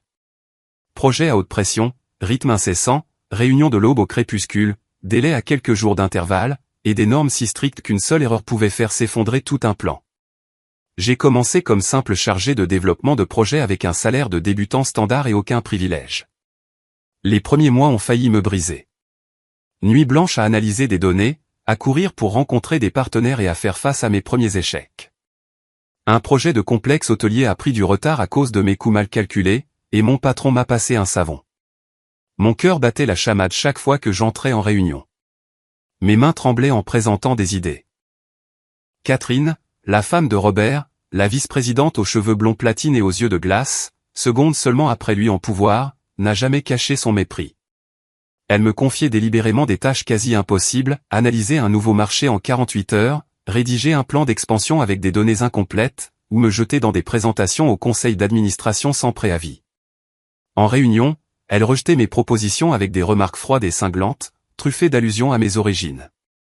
Idée intéressante, mais peut-être qu'elle ne fonctionne que pour quelqu'un qui manque d'expérience du monde réel. Probablement encore en train de s'adapter à cette échelle. Ces mots coupaient comme des couteaux, les collègues chuchotaient, et je ravalais ma colère pour rester silencieux. Finlay, le fils légitime de Robert, quelques années plus jeune que moi et arrogant comme un prince, me sapait dans mon dos. En tant que directeur du marketing, avec ses cheveux gominés et son faux sourire, il sautait sur mes moindres erreurs pour répandre la calomnie, chuchotant que je n'étais que le bâtard qu'ils avaient ramassé ou faisant circuler des emails internes exagérant mes erreurs. Une fois, il s'est effrontément attribué le mérite d'une stratégie d'expansion de chaîne hôtelière en Californie sur laquelle j'avais travaillé d'arrache-pied pendant 3 semaines, épluchant chaque page de données, disséquant chaque chiffre jusqu'à l'épuisement. Pourtant, en réunion, il s'est levé et a calmement déclaré, ce plan était ma proposition.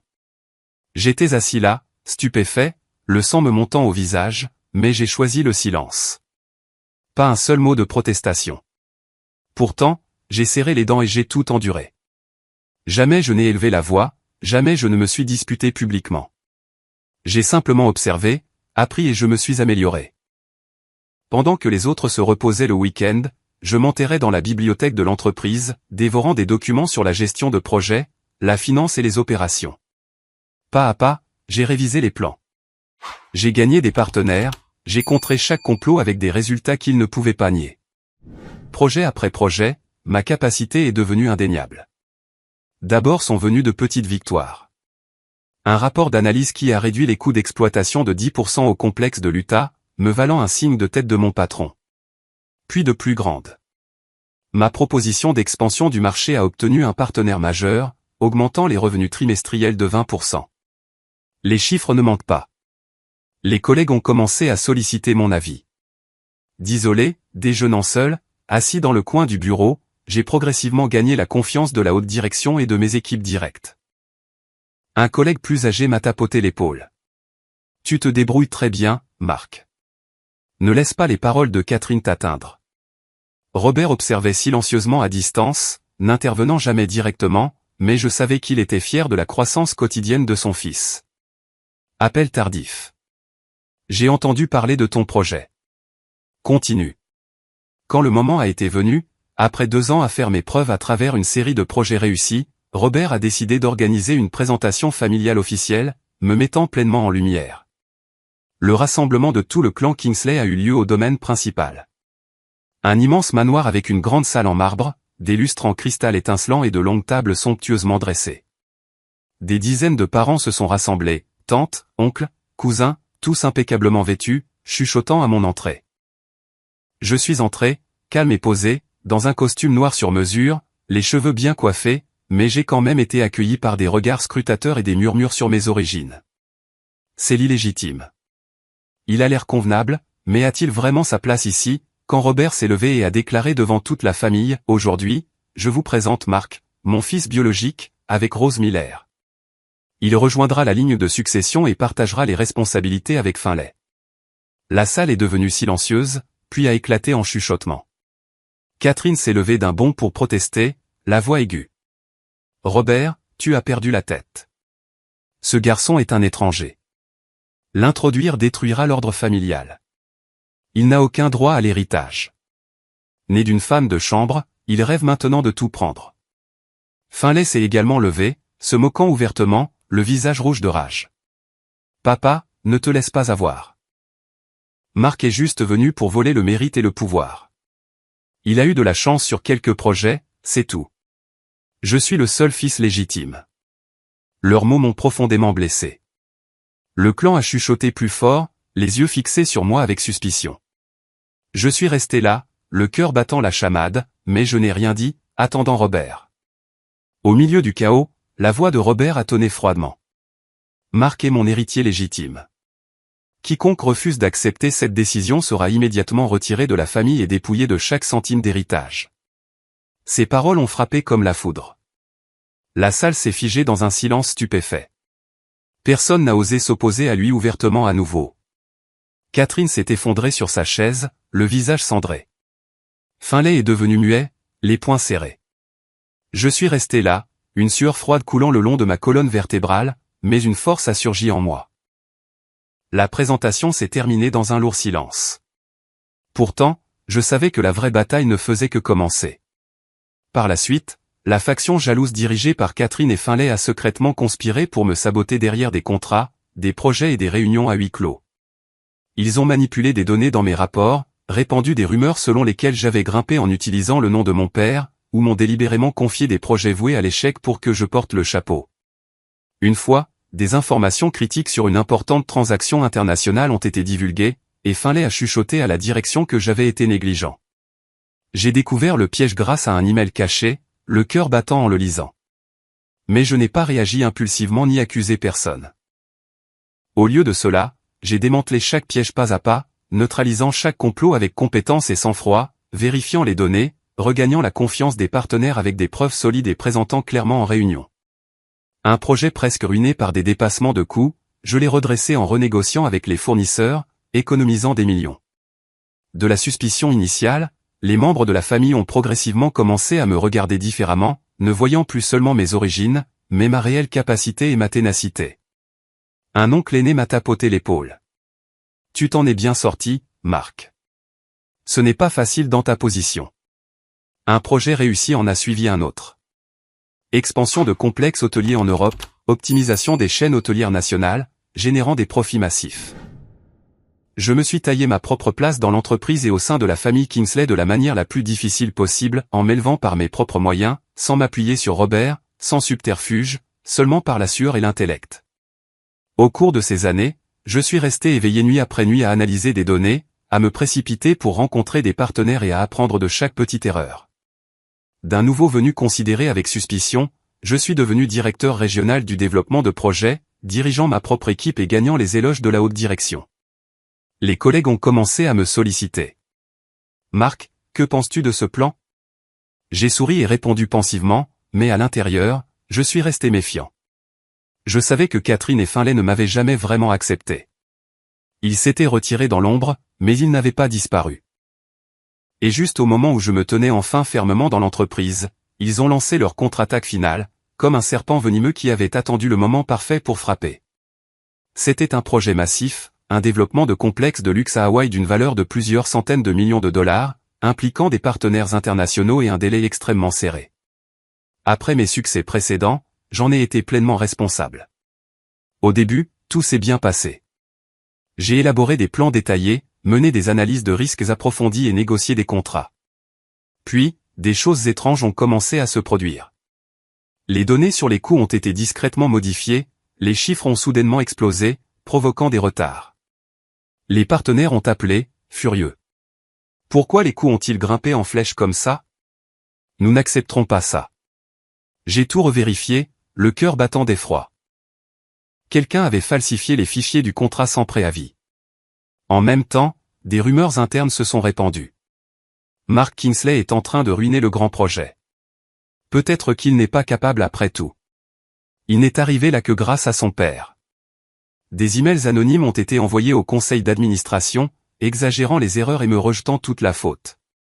J'étais assis dans mon bureau, fixant l'écran, une sueur froide perlant. Je savais que ce n'était pas une coïncidence. Catherine et Finlay étaient derrière tout ça, sabotant le projet pour me détruire avant que je ne devienne une réelle menace pour l'héritage de Finlay. La peur a surgi. Après tout ce pourquoi je m'étais battu, pouvais-je tout perdre maintenant? Mais je n'ai pas paniqué. J'ai calmement commencé à rassembler des preuves, me déplaçant silencieusement comme un chasseur, attendant que la proie se révèle. Une réunion d'urgence du conseil d'administration a été convoquée quelques jours plus tard dans une atmosphère de tension extrême. La salle de conférence du dernier étage, avec ses baies vitrées donnant sur l'étendue ensoleillée de Salt Lake City, semblait être en feu à l'intérieur. Toute l'équipe de direction était présente. Robert était assis à la tête de la table, le visage grave. Catherine et Finlay étaient assis en face de moi, leurs yeux brillants d'un triomphe à peine dissimulé. Catherine a ouvert, la voix aiguë et agressive. Le projet d'Hawaï est au bord de l'effondrement. Les coûts sont hors de contrôle. Les partenaires menacent de se retirer. Marc, comment expliques-tu cela? Ou pensais-tu que ce poste n'était qu'un jeu auquel tu pouvais jouer à cause des liens familiaux? Finlay a sauté sur l'occasion, dégoulinant de sarcasme. Exactement. J'avais prévenu tout le monde. Marc n'est que théorie et aucune substance. Maintenant, regardez, la société perd des centaines de millions à cause de son incompétence. Papa, tu dois intervenir maintenant. Les collègues chuchotaient. Naissance modeste mais rêve de diriger. Le conseil d'administration fronçait les sourcils. J'étais assis là, le cœur battant comme des tambours de guerre, le sang me montant au visage. C'était le point culminant. Si je ne renversais pas la vapeur, 3 ans d'efforts s'effondreraient. Je n'ai pas fait de longues excuses, je n'ai pas crié ni pleuré. Au lieu de cela, je me suis levé calmement, la voix stable et tranchante. J'ai la preuve que quelqu'un a délibérément saboté le contrat. J'ai connecté mon ordinateur portable au projecteur et j'ai tout affiché. Des emails secrets de Catherine à un subordonné de confiance lui ordonnant d'ajuster les données pour tester la compétence de Marc. Des horodatages de modification de contrats correspondant à la connexion système de Finlay. Des messages internes où il ordonnait aux autres de blâmer Marc si le projet échouait. Tout pointait sans équivoque vers Catherine et Finlay. Horodatage, signature numérique, indéniable. La pièce est devenue silencieuse comme la mort alors que les preuves apparaissaient sur l'écran géant, chaque ligne coupant comme une lame. La vérité était mise à nu, là, dans la salle du conseil. Catherine s'est figée, son visage devenant blanc comme du papier, les poings serrés. Finlay est devenu pâle, la bouche bée, incapable de parler. Les attaques qu'il venait de lancer leur sont instantanément revenues en boomerang. Les collègues chuchotaient sous le choc. Je n'arrive pas à croire que c'était vraiment eux qui sabotaient tout. Le conseil d'administration les regardait avec mépris. Pour la première fois, Robert a frappé du poing sur la table. Le son a tonné dans la pièce. La rage a rendu son visage cramoisi. Il s'est tourné directement vers Catherine et Finlay, la voix un grognement sourd. Expliquez-moi chaque chose, maintenant, devant moi. Vous avez osé manipuler un projet et piéger mon fils. Pensiez-vous que j'étais aveugle? La pièce est devenue silencieuse comme la mort, l'air suffocant. Au début, Catherine a essayé de nier, la voix tremblante. Robert, tu as mal compris. Finlay et moi étions juste en train de tester la capacité de Marc. Finlay a crié, m'accusant de fabrication. Il a tout inventé. Ces emails sont des faux. Mais alors que je jetais des copies imprimées sur la table redatage, signatures, journaux d'accès, ils se sont progressivement tus, incapables de réfuter une seule chose. Catherine a baissé la tête, des larmes coulant. Finlay s'est effondré sur sa chaise, le visage blanc comme un fantôme. Robert, furieux, a déclaré qu'il retirerait à sa mère et à son fils toute autorité dans l'entreprise en punition de leur longue tromperie. À partir d'aujourd'hui, vous êtes tous les deux relevés de vos fonctions. Je vous retirerai du conseil d'administration et des droits de succession si nécessaire. À ce sommet de tension, je me suis avancé et je l'ai arrêté, la voix calme mais résolue. Papa, arrête. J'ai tout exposé non pas pour les détruire, mais pour que tu connaisses toute la vérité et que tu mettes fin au complot dans l'ombre. Donne-leur une chance de se racheter. Robert m'a regardé, stupéfait, la colère laissant place à la surprise, puis à une profonde admiration. Catherine et Finlay étaient également sans voix face à ma décision, la bouche ouverte d'incrédulité. La pièce est tombée dans un silence complet. Tout le monde me regardait comme si je venais de faire l'impensable. La réunion s'est terminée dans un lourd silence. À partir de ce moment, toute l'autorité de Catherine et de Finlay a été placée sous la stricte surveillance de Robert. Elle a perdu le droit de signer des contrats importants. Il a été rétrogradé à un rôle mineur. Leur statut dans la famille n'était plus ce qu'il était. Ils sont restés, mais comme des ombres, n'osant plus jamais relever la tête. Quelques jours plus tard, Catherine et Finlay sont venus dans mon bureau privé de leur propre chef. En fin d'après-midi, alors que le soleil se couchait rouge sang à travers les fenêtres, ils sont entrés, l'air épuisé et terrifié de tout perdre. Les yeux de Catherine étaient cernés de noir, pas de maquillage, la voix rauque. Finlay gardait la tête basse, l'arrogance disparue, seul le tremblement restait. Marc, nous sommes venus nous excuser, a dit Catherine, la voix tremblante. Pour la première fois, ils ont baissé la tête et se sont excusés pour tout ce qu'ils avaient fait. Catherine a avoué, j'avais peur de perdre ma position, peur que Finlay perde son avenir. J'ai eu tort. Je t'ai traité terriblement dès le premier jour. S'il te plaît, pardonne-moi. Finlay a balbutié, frère, j'étais jaloux de toi. Je t'ai saboté, j'ai volé ton mérite, j'ai répandu des rumeurs. S'il te plaît, pardonne-moi. Je les ai regardés pendant un long moment. Les souvenirs affluents. L'humiliation dans le hall, les tâches impossibles, les complots secrets. Mon cœur s'est serré, mais plus de colère. Finalement, j'ai dit que je n'oublierai jamais ce que j'avais enduré. Mais j'ai choisi de mettre un terme à cela ici pour que tout le monde puisse avoir une chance de réparer les choses. Je vous pardonne, non pas parce que vous le méritez, mais parce que je ne veux plus vivre avec la haine. Réparez vos erreurs et ne les répétez jamais. Catherine s'est effondrée, sanglotant, les larmes roulant sur ses joues, la voix étranglée. Merci. Tu es bien plus généreux que je ne l'aurais jamais imaginé. Finlay est resté figé, les yeux rouges, chuchotant, à partir de maintenant, je t'appellerai frère, et je le pense de tout mon cœur. Pour la première fois, ils ont réalisé qu'ils n'avaient pas perdu face au pouvoir, mais face à la conscience. Vaincus par un pardon qu'ils n'avaient eux-mêmes jamais possédé. Ils sont partis, l'air plus léger. Et à partir de ce jour, tout a changé. Après cela, Catherine et Finlay se sont retirés de toute lutte sournoise. Elle a commencé à soutenir sincèrement mes projets. Il a commencé à apprendre de moi au lieu de me saboter.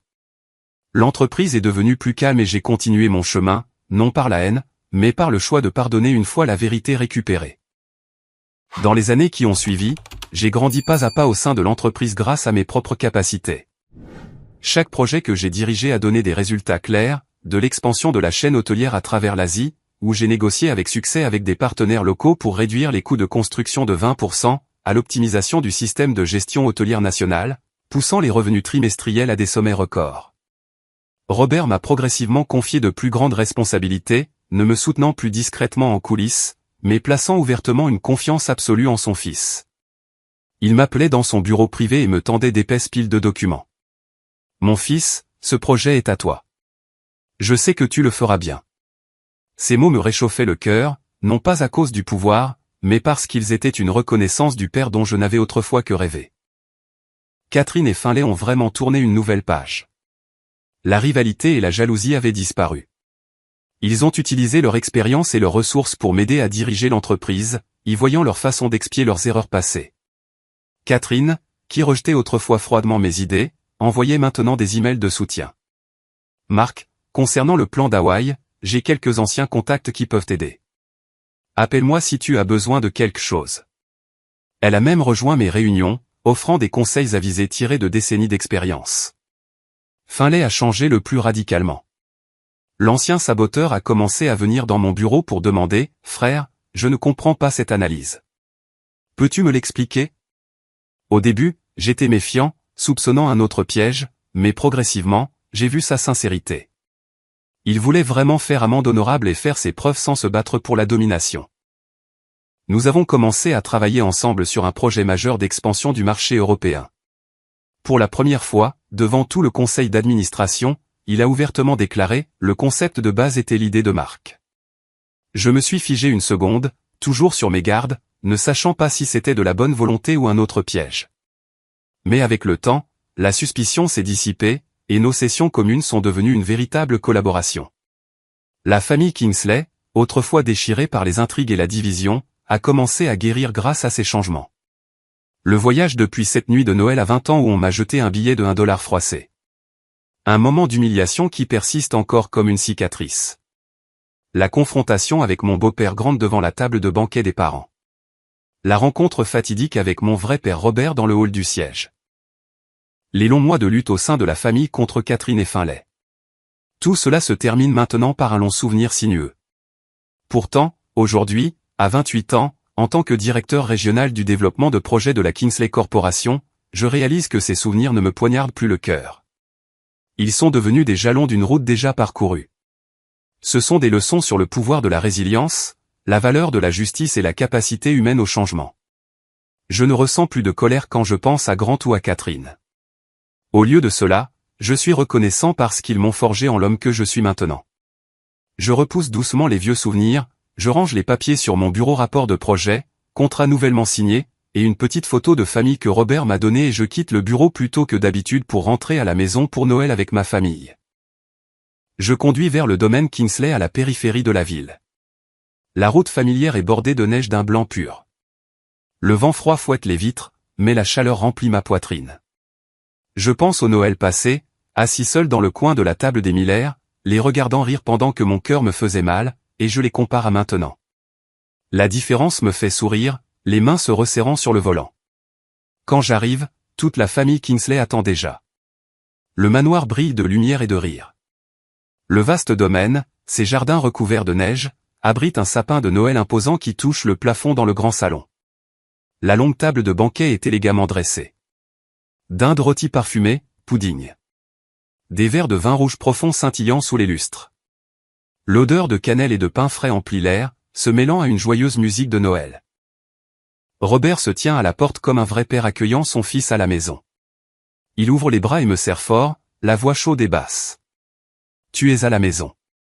Je t'attendais. » Catherine sourit de loin et hoche la tête. « Joyeux Noël, Marc. » Finlay me tape sur l'épaule. « Frère, ouvrons les cadeaux ensemble cette année. » Les parents se rassemblent, les voix animées. Des tantes et des oncles me posant des questions sur mes derniers projets. Des cousins levant leurs verres pour trinquer. Plus de regards suspicieux, seulement une chaleur sincère. À ce moment, je réalise soudain que je ne suis plus l'enfant debout à l'écart d'une table de banquet. J'ai vraiment une famille où rentrer. Ce n'est pas là où je suis né, mais c'est là où je suis reconnu, protégé et aimé inconditionnellement. En regardant tout le monde rassemblé autour de la table de Noël, je réfléchis tranquillement à tout le parcours de ma vie.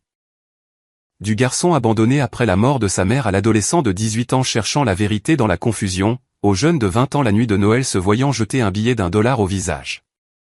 Puis les mois de confrontation, de lutte et le procès qui a exposé le passé. Tous ces souvenirs reviennent en force, non plus douloureux, seulement sereins. Je réalise que je suis passé d'un enfant résigné à un homme qui se tient droit grâce à ma propre force intérieure, grâce au pardon et à l'amour tardif d'un père. Je comprends que le passé ne peut être effacé, mais nous pouvons choisir comment avancer.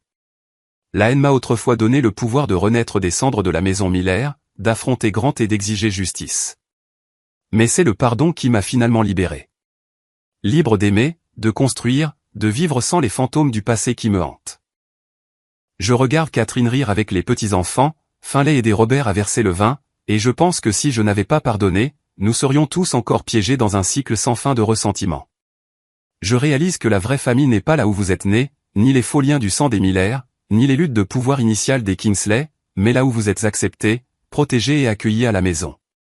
Cet endroit peut être un grand manoir ou une chambre louée exiguë, tant qu'il y a des gens qui se soucient vraiment. Ce Noël était le premier de ma vie qui m'a semblé complet. Pas de regard méprisant, pas de table de banquet froide, pas de billets d'1 $ humiliant d'il y a des années. Seulement des lumières chaudes, des rires paisibles et des bras sincèrement ouverts pour m'accueillir à la maison. Après toute la perte et la lutte, j'étais enfin sorti de l'obscurité et entré dans la lumière d'une vraie famille. Nous nous sommes rassemblés autour du sapin pour ouvrir les cadeaux. Robert m'a donné une montre gravée de mon nom. Catherine un livre sur les affaires, Finlay des billets pour un match, et nous avons ri tard dans la nuit. Je suis sorti sur le balcon, regardant la neige tomber doucement et j'ai pensé à ma mère. Maman, j'ai trouvé la maison qui m'était vraiment destinée. L'endroit où ils ouvrent leurs bras et m'acceptent. Mon histoire se termine là, comme un rappel. Ne laissez jamais vos origines décider de votre destin. Je suis passé d'un paria à un leader. Ne laissez jamais la haine guider toute votre vie. Le pardon m'a libéré. Et n'abandonnez jamais, jamais, peu importe combien de fois le monde vous tourne le dos. Parce qu'un jour, vous trouverez votre propre lumière.